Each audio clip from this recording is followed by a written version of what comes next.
Welcome, everyone, and thank you for joining me today for this very special Ben's World of Transformers video. Today, I'll be interviewing Kevin Burke and Chris Doc Wyatt. They're the two showrunners of the new Netflix BotBots Transformers series, debuting on March 25th, 2022. That's right, BotBots are back in animated form. Anyone who's followed me for a while knows that I absolutely adore BotBots. I think they're some of the most creative and fun and, yes, adorable Transformers to come out in a really long time. So I'm super excited about this series. I would like to thank Netflix for providing Ben's World of Transformers with screeners for the show ahead of this interview. And I'd also like to thank IDPR for reaching out to me and helping to arrange this interview. Now, without further ado, let's get started. All right, so BotBots was announced officially in February, and then we didn't hear anything for a long time, but I'm guessing you guys were working on it long before that. Could you tell us a little bit about the genesis of the series? Did Hasbro come to you? Did you already have ideas? Very curious how this came to be. This is an interesting, story because we had done some shows for Hasbro and Netflix. We did Stretch Armstrong, which was a Hasbro Netflix show. We were doing Rescue Bots Academy, and we were in the Hasbro offices, and the BotBots toys were out, and we thought very similar to what you did, which was, these are pretty amazing. These really get back to this idea that anything could be a robot in disguise. And we both looked at each other and were like, why is this not a show? This should be a show. This needs to be a show. And essentially, we talked to our executive at Hasbro, and it was basically, come up with a take. We'll try to make a show. We'd love to make a show out of this. So it really was generated by our love of the toys. We just thought this needs to be a television show. Do you guys have piles of these things? Yeah, we have a big jar, and as we were talking stories, we transform them and line them up and transform them and sort of look at them. And yeah, no, absolutely. Like, it's been a great, almost like a fidget, toy to when you're working on stories. Absolutely. Yeah, Sprinkleberry Donut's been sitting by my computer the entire time we've been writing this. Oh, I love that guy. I'll tell you something that I was surprised about. This isn't a big spoiler for our viewers. I was expecting when they announced the show that it was just going to be kind of a Looney Tunes-esque series of vignettes, right? Like a 5 to 10 minute cutesy fun thing, and just a bunch of gags in a row. And then that would be the episode, right? What I didn't expect was a story arc that cuts from beginning to end in the season, and that there's actually development happening from every episode forward. Even though there is comedy, there are themes, there are cultural references and Easter eggs, underneath all that, you have this through line that's running. And I was very surprised by that. Can you talk a bit about why you went that route? Well, that's generally how Doc and I tell stories. Like doing gags is fun, but watching, gags all day, it's almost like eating too much candy. At the end of the day, we wanted this to be something that meant something. We knew it was going to be streaming. We knew that it was going to be something you could watch all at once, and it matters to us. I mean, character arcs matter to us. Just doing a bunch of gags can be a ton of fun, but we really felt like this, we're trying to tell a story that fits into more of the Pixar, DreamWorks sort of something that it's not preschool, it's not adult, it's something the whole family can enjoy. The parents can watch with kids, kids can watch, and then it goes somewhere, that it actually, it's about finding unexpected family ultimately, and it's about, finding where you belong, and it's about these different groups in the mall, and that only really plays if they have a goal, if they want to do something, if they want to try to find their place in this world. And for that to matter, there has to be a story arc. But it's also just this kind of stories Doc and I like to tell. We're very glad we got to do this. And honestly, they're divided up into squads, inside this mall. And as kids of the 80s, we immediately in the 80s and 90s, teen culture was mall culture, and so we took inspiration from that in the sense that there are a lot of 80s high school movies that are all about the cliques and the different squads, and and the sort of high pressure social environment that a high school is, and we thought Well, that's what we've got here. Like, we very much wanted to embrace the childlike fun that they have as they explore, as they look as they see things through new eyes. You know, they weren't born yesterday, but they were born pretty recently, and everything is new and fun and exciting.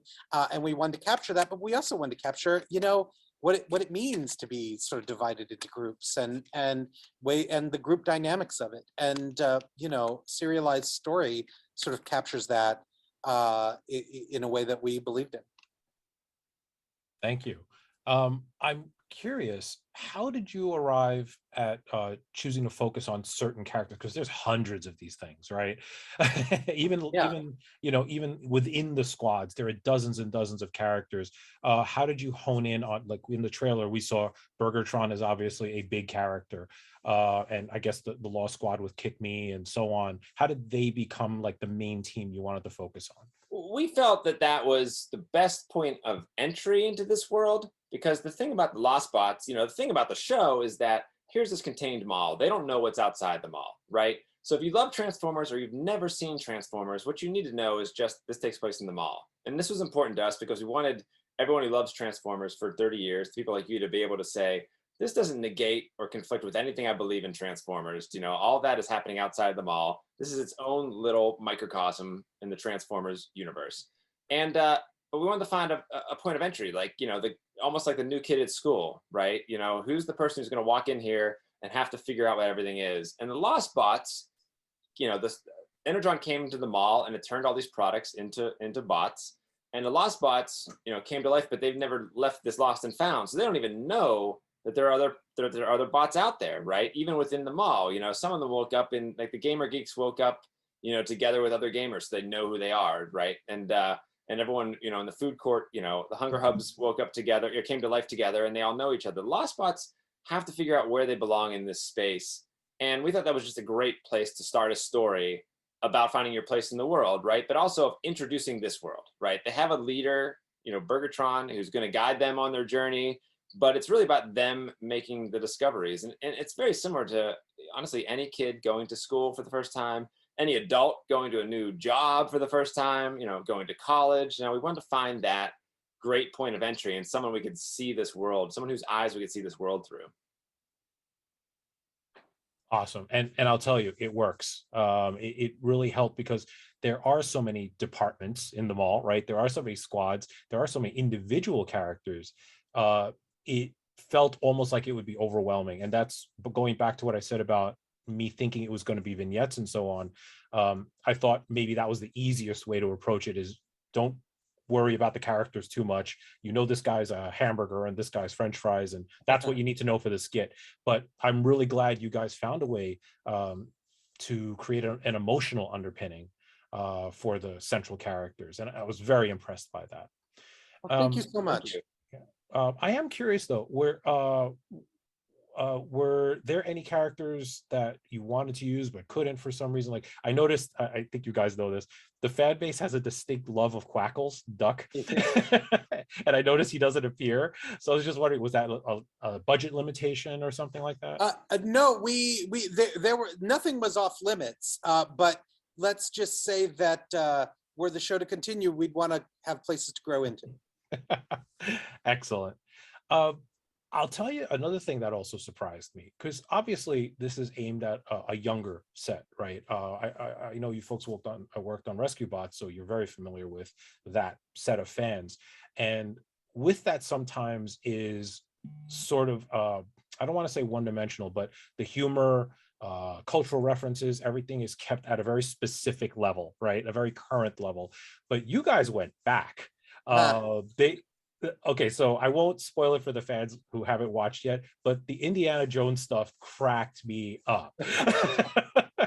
I mean, down to the hat gig at the door. I was so impressed by that. And I thought, you know, I don't know if a 5-year-old's going to get that, but I'm certainly enjoying the heck out of it. Well, we're glad you did. The show is definitely geared toward kids, but we designed it very much to be a co-viewing experience. We want parents to be able to sit down with the kids. We want families to gather around. We want this to be, it's not a preschool show in the way that Transformers Rescue Bots Academy was. This Transformers BotBots is a co-viewing show. It's a family show. And that was the plan. We wanted to make sure, you know, that there were jokes adults were going to get, there were jokes that kids were going to enjoy. It was something that was going to keep having Easter eggs. You're gonna enjoy as you get older. But like I said earlier, you know, in that Pixar sort of, you know, DreamWorks realm in which everyone can enjoy this. Maybe not everyone's getting every bit, but it's not a preschool show. Do you know what I mean? It's not. We love, you know, we love doing Rescue Bots Academy. It was definitely aimed at preschool, simpler lessons. You know, very much a lesson that you got out of each episode, you know, designed for young kids to sort of find a way to navigate through this world. This is different, you know, this is designed to kids are going to thoroughly enjoy it. There's nothing in it that kids wouldn't, you know, enjoy that's too old for them, but there's also just more complex relationships. You know, not every lesson is very clear. You know, the ultimate lesson and the ultimate story is about finding your place, and maybe it's not where you expect. And sometimes you don't win everything you want to try to do, but that doesn't mean that that's a problem and that there's something wrong with you. You know, it's really about growing up, you know, and that is something that kids are obviously living with, our kids are living with, but even adults remember it and are still dealing with it to some extent. So we think it's a pretty universal show in that sense. It is, and actually some of your meta commentary surprised me too. Again, I don't want to spoil, but there is an episode involving a phone and the lost spots kind of getting attached to it. And by the time everything was over and the episode reaches its conclusion, I thought, that's a more mature set of commentary than I expected. And I mean, the gags were hilarious, but I was just surprised because the rapid fire dialogue, I mean, it's really fast sometimes. There were some really interesting lines in there that was said that I actually did not catch until a second viewing.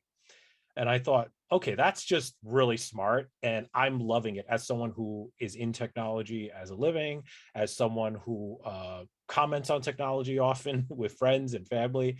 I just said, I've said some of these things they're saying. I thought it was brilliant. Come for the transforming vomit and leave with the social commentary. Yeah, well, that, I mean, not to give up that particular episode, you know, we even structured a bit like how phones work, where they think they're solving one problem and then they all get distracted by the thing, which is pretty much how we all do. We pick up our phone to look at one text and then we're sucked into about 15 different other things, you know. So, and it's getting more and more universal. You know, you know, phones aren't new. They're, I mean, right. Kids have been growing up with them for over a generation now. You know, it's something that it's commentary that everyone can kind of relate to. I hope so, because I think that one, I mean, maybe except for the little kids, but I think anywhere from like preteens and up should appreciate the humor in that one. One of the things that the show does is, and this also surprised me, I know a lot of surprises, and that's part of the reason I'm so enthused. You introduced a primary human who I will describe as a sometimes protagonist and sometimes antagonist, really depending on the episode. And that's the mall security guard, Dave. Can you talk about that character's creation, because there's no toy of him or anything like that. There's never been hint of him in previous lore, I'll call it, in commercials. And also how he goes from, at first, an antagonist type character who I think by the end, it was someone I actually felt a lot of empathy for, and someone who almost turns into a good guyish type figure. You experienced it exactly as we were hoping. So this is great to hear, because we definitely wanted to get back to, you know, this original idea of just the fun of robots in disguise. And for that to work, they have to be hiding from somebody, you know, and the night guard at the mall was a perfect antagonist and a perfect threat to that. But what we didn't want to do is repeat the same gag over and over again, where he almost catches them and they barely escape. We wanted to definitely make it seem like he, in his own way, was a lost bot. He didn't have a real place in this world. And so there's definitely an arc to him. He's the antagonist, and that he's what they're all trying to avoid. But we wanted to make him a fully realized character, you know, somebody that we would feel sympathy for, somebody that we would understand, somebody whose goal isn't just to catch those. We didn't want to make him sort of in the Gargamel sense, where he only cares about one thing, and that's catching these things. Like, he wants to catch them to prove, you know, to maybe get to the day shift, to prove that he's, you know, that he's important, that he can do something, you know, that really matters. You know, his motivations are more personal. They're not just because he hates bots, and that mattered to us, you know. And then watching his arc, you know, it's again part of the whole show, finding unexpected family and relations where you didn't expect, to find that. It's not a simple good guy fights bad guy show.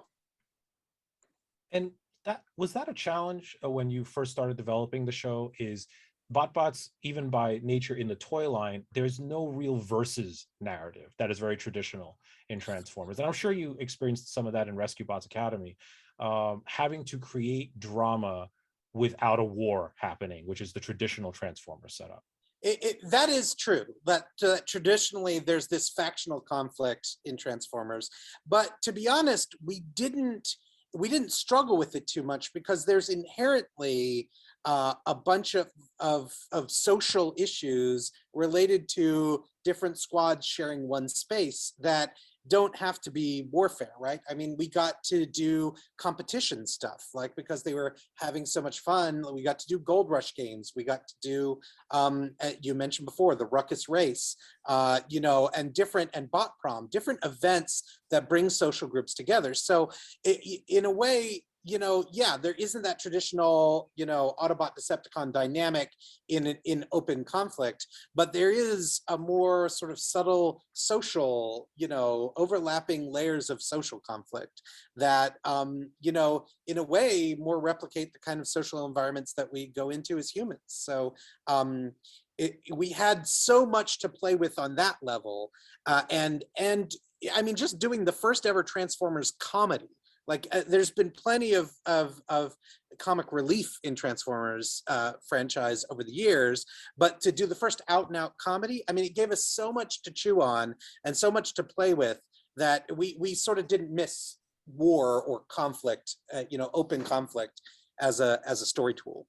And on top of that, we looked at this story structure as much inspired by Transformers as by sitcoms. Do you know what I mean? As by the structure of a sitcom, where oftentimes the real conflict, you're your own worst enemy. Or oftentimes the real trouble you get into is because you made a mistake, and it's sometimes the BotBots, there are definitely episodes where the BotBots create their own problems, because they're nervous about something or because they're jealous about something. Sometimes you're your own worst enemy, and we got to lean into that with this show, especially for comedic effect. Speaking of comedic effect, I will tell you that Clogstopper and Dimlet are hysterical.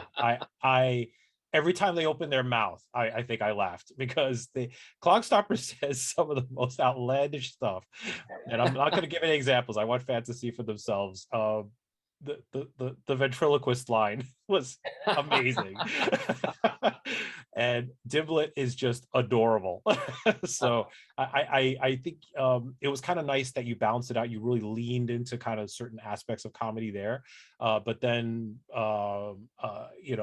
Kick Me has a completely different type of comedy happening with her character.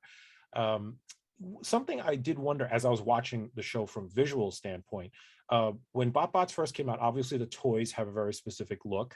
And if you look at the toy packaging, Hasbro had done a bang-up job of drawing a lot of the characters as package art. I noticed that the cartoon doesn't follow any of that. Kick Me is a great example where she's just this ball with little itty-bitty arms and legs in toy form, and they kind of drew her like that, but you guys have her drawn as more of a very tall robot with kind of a soccer ball helmet. What decisions went behind that? Well, and you can actually see that on the Transformers official Instagram today, a little bit of this process. The artists, at Boulder Media, where they designed all of this, pretty much in all cases started from the toy.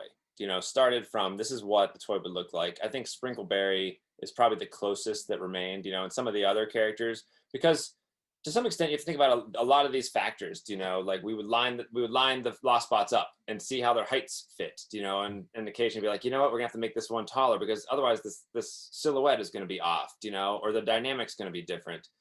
We flipped Clogstopper's head around, we definitely had these aspects. We started with the toy and then tried to move it into a place that would be more fluid with animation, but also would look good together. And that had to do with color choice, because some of them had similar colors, and we would try to occupy a different color space for each of them.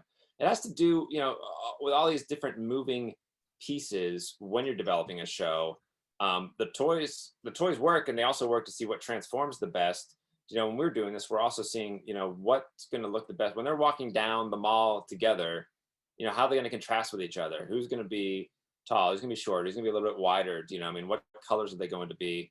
And that's where we ended up, and also how expressive can they be? Because a lot of the jokes are almost like different reactions, how they react to each other, how they give side eyes to each other, or deadpan faces.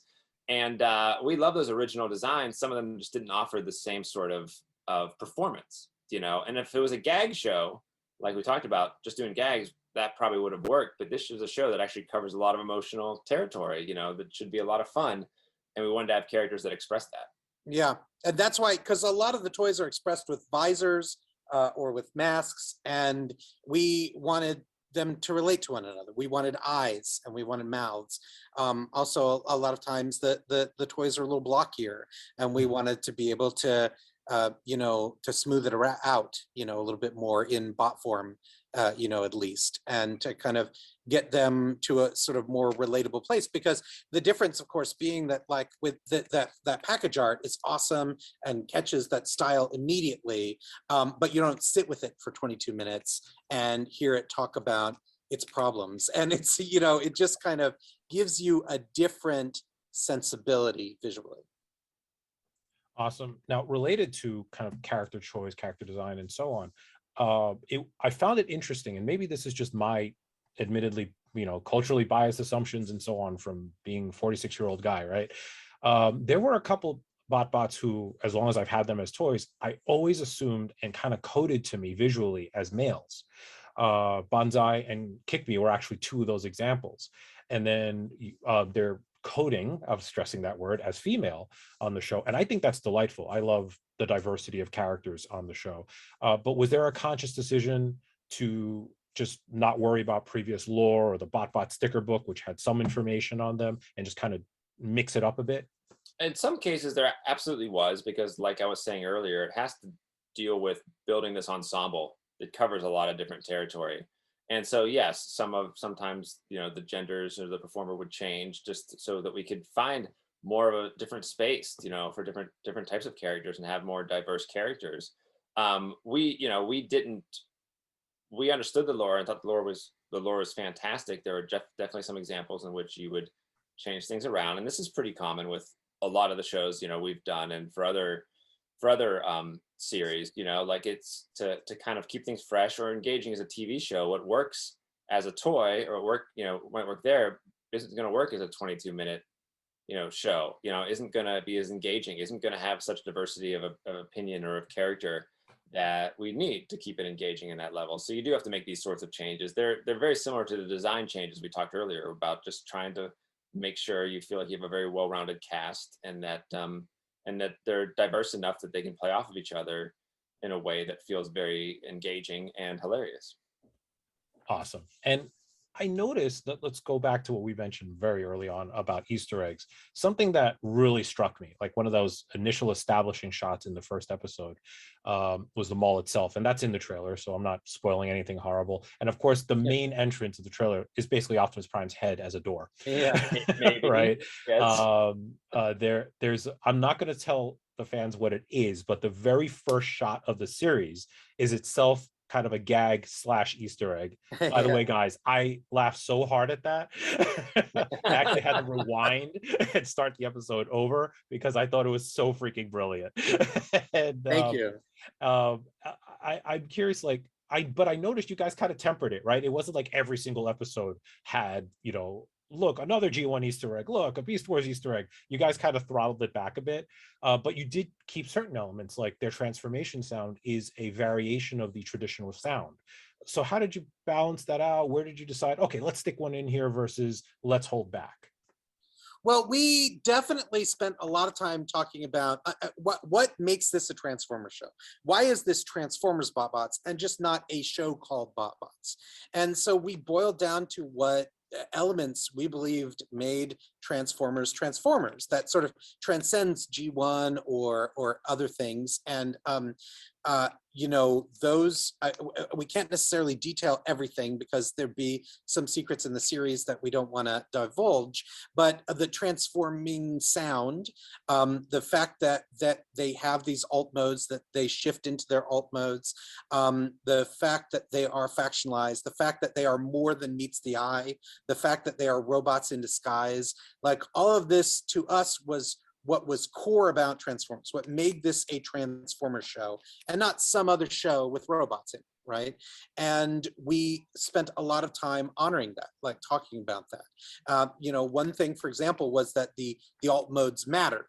Like the alt modes are often, jokes in the toy, which is fun and cool, and we want those jokes. But we also wanted the alt modes to make a difference. Like in other versions of Transformers, you transform for a reason because you're going to use your alt mode for something. And so we would spend time working on like how Dimlit, who is a flashlight, uses the light, like what he does with his alt mode that makes it important that he's a flashlight as opposed to any other thing.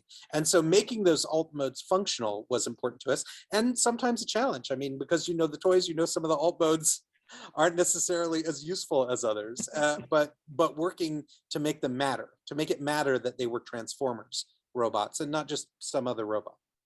And we didn't want to overload it with Easter eggs. We want to show that someone who's never heard of Transformers can come in and not turn to their parents and be like, what was that? I didn't get that. It's there.